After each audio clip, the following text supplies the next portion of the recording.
कफन. प्रेमचंद झोपडीच्या दाराशी बाप आणि लेक विजलेल्या शेकोटी पुढे चुपचाप बसले होते आणि आत लेकाची तरणी बायको बुधिया बाळणपणाच्या वेदनांनी बेशुद्ध होत होती. मधून मधून तिच्या तोंडून असाच काळीज कापवणारा आवाज उमटत होता की दोघेही श्वास रोखून धरत होते. रात्र थंडीची होती आणि निसर्ग स्तब्धतेत डुबलेला. सगळा गाव अंधारात विलीन झाला होता.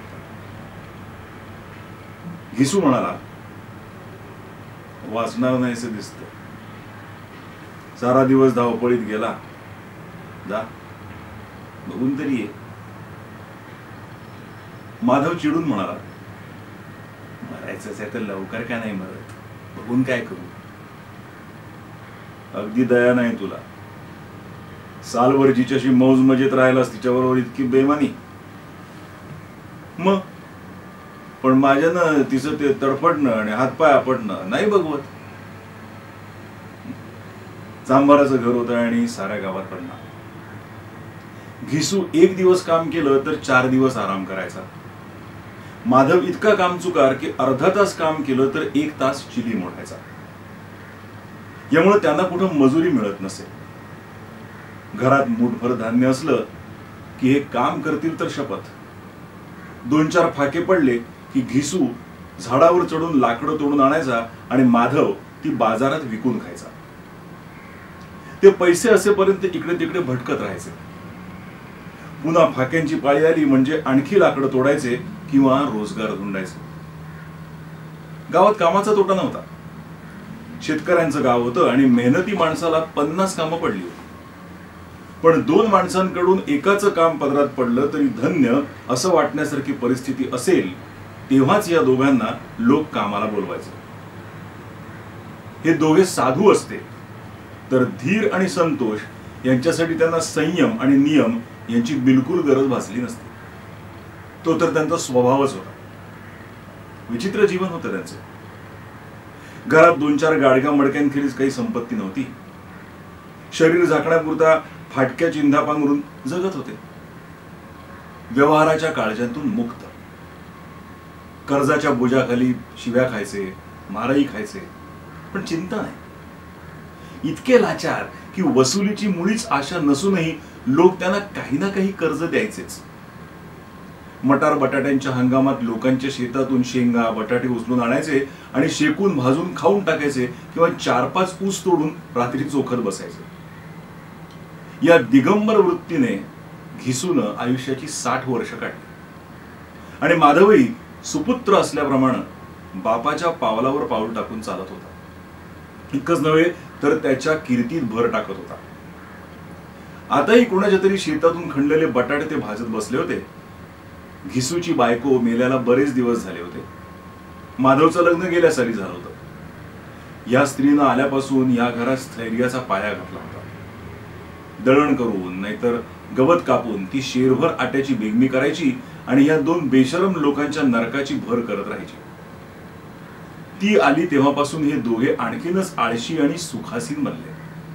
इतकंच नव्हे तर थोडे ताठ्यानेही वागायला लागले. कोणी कामाला बोलावलं तर निर्व्याज मुद्रेने दुप्पट मजुरी मागायचे. हीच स्त्री आज प्रसव वेदनांनी मरत पडली होती आणि हे दोघे बहुधा वाट पाहत होते की ती मेली म्हणजे आपल्याला सुखानं झोपायला मिळेल. घिसून बटाटा काढून सोलीत म्हटलं, जाऊन पहा तरी कशी आहे ती. चांडाळीण फिसाट करणार आणखी काय. ओझ्याला बोलवायचं म्हटलं तरी 1 रुपया हवा. आपण आत गेलो की बरेच बटाटे हा साफ करणार ही माधवला भीती होती. म्हणाला, तिथं जाण्याची मला भीती वाटते. अरे भीती कसली, मी आहे ना इथं. तर मग तूच जाऊन बघ ना. माझी बायको मेली तेव्हा 3 दिवस मी तिच्या जवळून उठलो नव्हतो. शिवाय मला लाजायची नाही का ती. जिचं तोंड नाही पाहिलं तिचं उघडं शरीर का पाहू मी. तिला कपड्यांची शुद्ध तरी असेल. मला पाहून बिचारीला मोकळेपणे हातपाय झाडणे अशक्य होईल. मी म्हणतो पूरबीर झालं तर व्हायचं कसं. घरात सुंठ गूळ तेल काही सुद्धा नाही. सगळं काही येईल. देवाची इच्छा असली ना तर जे लोक आज एक पैसाही देत नाही तेच उद्या बोलवून रुपये देतील. मला 9 मुलगे झाले, 9. घरात कधीच काही नव्हतं, पण देवानं कसं ना कसं तडीला लावलं. ज्या समाजात रात्रंदिवस कष्ट करणाऱ्यांची स्थिती यांच्या स्थितीपेक्षा फारशी बरी नव्हती आणि किसानांच्या मागासलेपणाचा फायदा कसा घ्यावा हे जाणणारे लोक किसानांच्या मानानं जिथं कितीतरी अधिक संपन्न होते, त्या समाजात अशा तऱ्हेची मनोवृत्ती निर्माण होणं ही आश्चर्याची गोष्ट मुळीच नव्हती. मी तर म्हणेन घिसू किसानांच्या पेक्षा जास्त हुशार होता. किसानांच्या विचारशून्य समूहात सामील होण्याऐवजी तो बैठकबाजांच्या कुचक्या वर्तुळाला जाऊन मिळाला होता. अर्थात बैठकबाज लोकांच्या धोरणांचं किंवा आचरणांचं पालन करण्याची कुवत त्याच्यात नव्हती. म्हणूनच त्याच्या पक्षातले इतर लोक गावाचे सरपंच किंवा पाटील बनले होते, तर याला मात्र सारा गाव दोष देत होता. तरी त्याला समाधान हे होतं की तो फाटका असेल, पण निदान किसानांप्रमाणे त्याला जीव तोडून काम तर करायला लागत नव्हतं. आणि त्याच्या सरळपणाचा आणि मोकळेपणाचा, भोळेपणाचा दुसरे लोक फायदा तर घेऊ शकत नव्हते. दोघेही बटाटे काढून ऊन खायला लागले. कालपासून काही खाल्लेलं नव्हतं. न्यू देण्या इतकी सबुरी नव्हती. कितीदा तरी जिभा पोळल्या. सोलल्यानंतर बटाट्यांच्या बाहेरचा भाग इतकासा गरम लागला नाही तरी दात रोवल्यावर आतला भाग, जीभ, टाळू आणि कंठ यांना भाजून काढतो.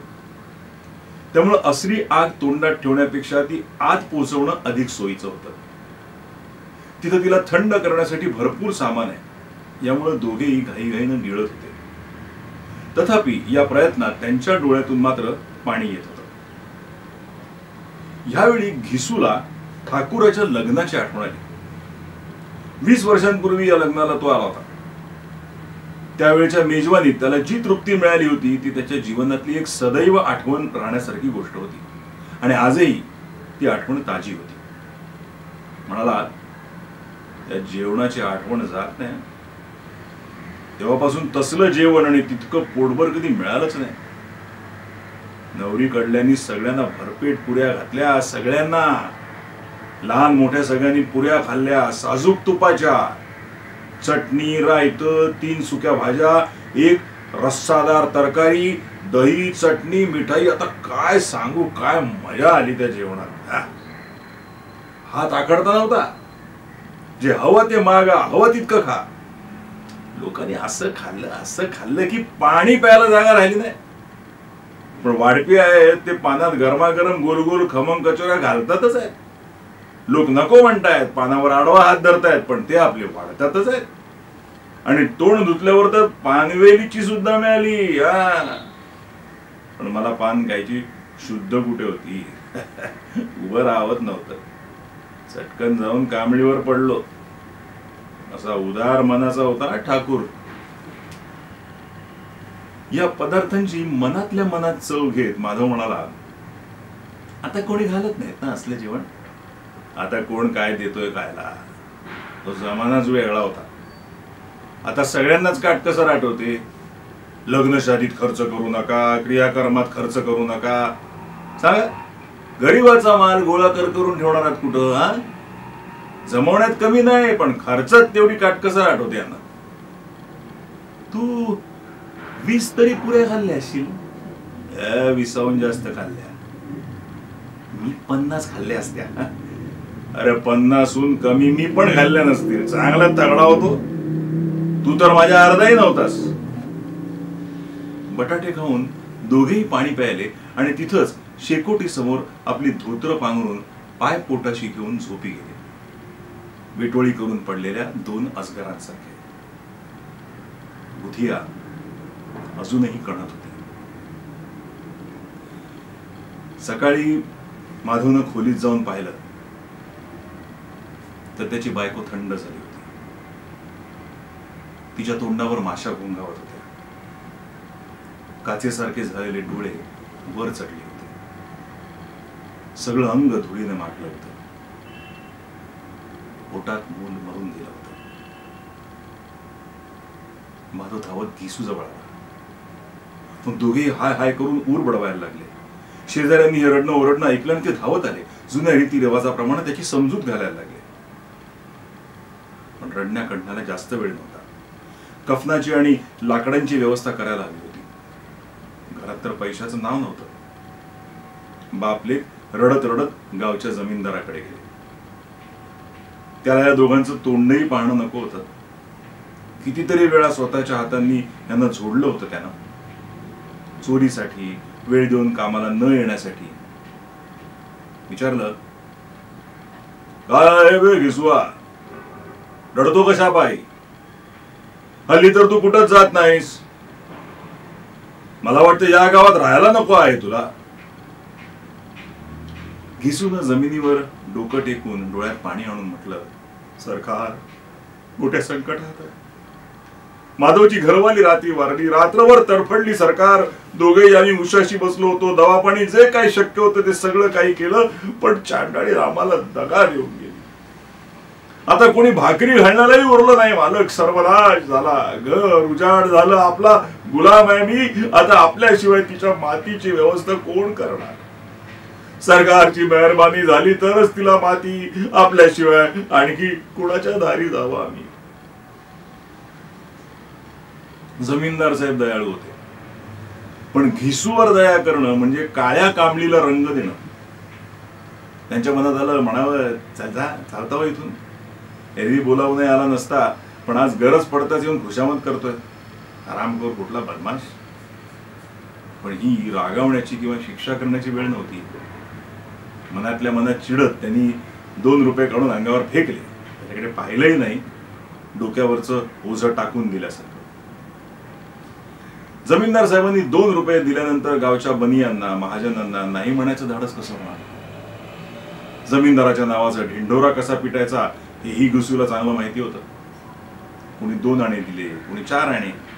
एका तासाभरात चांगले 5 रुपये घिसूच्या हाती जमले.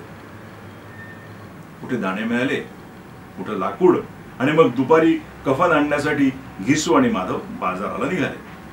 इकडे लोक बांबू वगैरे तोडायच्या तयारीला लागले. गावातल्या हळव्या अंतःकरणाच्या बायका येऊन येऊन उदयाचं प्रेत बघत होत्या आणि गरीब बिचारीसाठी 2 आसू गाळून निघून जात होत्या. बाजारात पोचताच घिसू म्हणाला, लाकूड तर जळण्यापुरतं गोळा झालंय काय माधव? माधव म्हणाला, हा लाकूड तर भरपूर आहे, आता कफन हवं. चल तर हलकसं कफन घेऊया का? नाही तर काय म्हणजे मर्तिक निघता निघता रात्र होईल. रात्री कफन कोण पाहते? किती वाईट चालय. ज्याला जिवंतपणे अंग झाकायला चिंधीची रूढ मिळायची पंचायत, त्याच्यासाठी मेल्यानंतर नवं कफन. कफन प्रेताबरोबर जळून जात ना.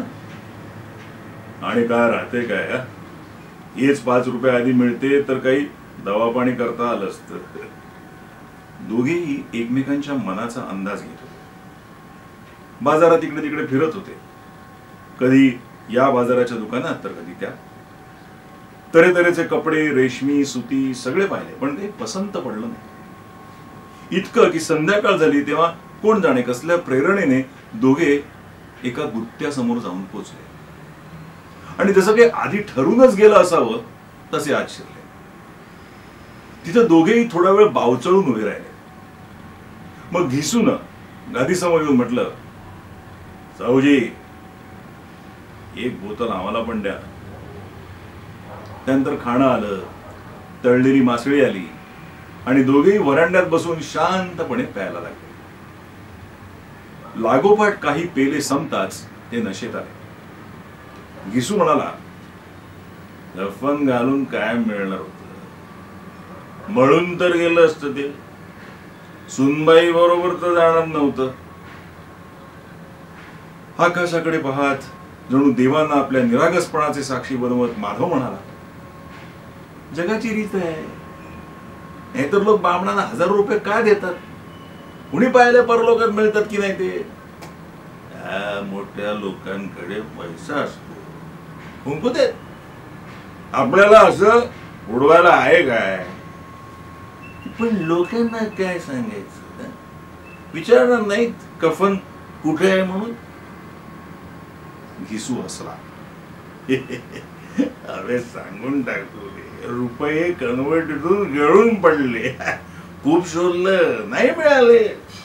लोकांचा विश्वास नाही बसणार, म्हणून तेच पुन्हा पैसे देतील.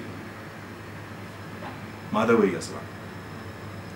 या अनपेक्षित भाग्याच्या कल्पनेने म्हणाला, फार चांगली होती बिचारी, मेली ती. खूप खायला प्यायला घालून मेली. अर्ध्यापेक्षा जास्त बाटली उडाली. घिसून 2 शेर पुऱ्या मागवल्या. चटणी, लोणचं, काळजी. त्यासमोरच दुकान होतं. माधव झपकन 2 पत्रावळीतून सगळं घेऊन आला. पुरा ₹1.5 आणखी खर्च झाला. थोडेसेच पैसे उरले. जंगलात एखादा वाघ आपली शिकार उडवीत असावा तसे दोघेही मोठ्या ऐटीत पुऱ्या खात बसले होते. जबाबदारीची भीती नव्हती की बदनामीची फिकीर नव्हती. असल्या भावना त्यांनी फार पूर्वीच पचवून टाकल्या होत्या. तत्वज्ञानाचा आवडून घिसू म्हणाला, आमचा आत्मा प्रसन्न होतो आहे तर तिला पुण्य मिळत नाही काय? माधवनं श्रद्धापूर्वक मान लावून दुजोरा दिला. जरूर जरूर मिळेल. हे भगवान, तू अंतर्यामी आहेस. तिला वैकुंठाला घेऊन जा. आम्ही दोघे मनापासून आशीर्वाद देतो. आज जे खायला मिळालं ते जन्मात कधी मिळालं नव्हतं. क्षणभर लुटताच माधवच्या मनात एक शंका आली. म्हणाला, दादा, आपण लोक सुद्धा कधी ना कधी तरी जाणारच ना. घिसून या भोळसट प्रश्नाचं उत्तर दिलं नाही. त्याला परलोकाचा विचार करून आनंदात विघ्न आणायचं नव्हतं. तिनं विचारलं, तुम्ही मला कफन का दिलं नाही, तर काय सांगणार? तुझं डोसक विचारील नक्की. अरे तिला कफन मिळणार नाही तुला कसं कळला? मला काय गाढव समजतो? 60 साली दुनियेत काय गवत उपटत बसलोय? तिला कफन मिळेल आणि चांगल्या पैकी मिळेल. माधवला विश्वास करावा. म्हणाला, कोण देश? पैशांची तू चटणी केलीस. ती मलाच विचारेल. तिच्या भांगात सिंदूर तर मी घातला होता ना. घिसू गरम होऊन म्हणाला, मी सांगतोय ना तिला मिळेल म्हणून कफन. तू ऐकत का नाहीस? कोण देईल सांग ना. सांगत का नाहीस? ज्याने आता दिलं तेच लोक देतील. फक्त यावेळी पैसे आपल्या हातात देणार नाही.